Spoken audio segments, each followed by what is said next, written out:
इसी हवाले से अहम खबर दें कि इमरान खान के नाकाबिले जमानत वारंट मनसूखी की दरखास्त खारिज होने का तफसीली फैसला भी सामने आ गया है, जिसमें कहा गया है कि इमरान खान जानबूझकर सेशन अदालत पेश नहीं हुए हैं। इस बारे में मजीद जानेंगे डॉन न्यूज के नुमाइंदे उमर बर्नी से। जी उमर बर्नी, बताइएगा तफसीली फैसले में सेशन जज ने मजीद क्या कहा है? जी देखें, एडिशनल सेशन जज जफर इकबाल ने 3 सफ़ात पर मुश्तमिल तफसीली फैसला जारी कर दिया है। फैसले में कहा गया है कि इमरान खान के वकील के मुताबिक 28 फरवरी को इमरान खान ने सेशन अदालत में पेश होना था और उसी रोज जो है इस्लामाबाद हाई कोर्ट और जुडिशल कॉम्प्लेक्स में भी इमरान खान की अदालती पेशी थी।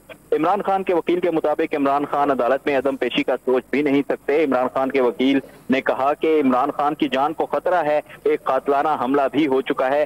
फैसले में कहा गया है कि 15 दिसंबर को ट्रायल का आगाज हुआ। 8 जनवरी को इमरान खान को तलब किया गया। इमरान खान पहली तलबी पर अदालत पेश नहीं हुए और अब तक भी वो अदालत में पेश नहीं हो पाए हैं।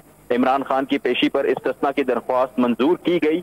इमरान खान ने सेशन अदालत का फैसला किसी आला अदलिया में भी चैलेंज नहीं किया। इमरान खान सेशन अदालत पेश होने की पोजीशन में थे क्योंकि वो दीगर अदालतों में भी उस रोज पेश हो चुके थे। इमरान खान जानबूझकर सेशन अदालत में पेश नहीं हुए। फैसले में मजीद कहा गया है कि तोशाखाना में फर्द जुर्म आयद करने के लिए हाजिर होने के वारंट जारी किए, लेकिन इमरान खान आज भी अदालत नहीं आए। इमरान खान ने जाती हैसियत में पेश होने की कोई दरख्वास्त इस अदालत में दायर नहीं की। इमरान खान ने अदालत पेशी की यकीन दहानी नहीं करवाई। वारंट मनसूखी की दरख्वास्त मुस्तरद की जाती है। जी ठीक है, बहुत शुक्रिया आपका उमर बर्नी।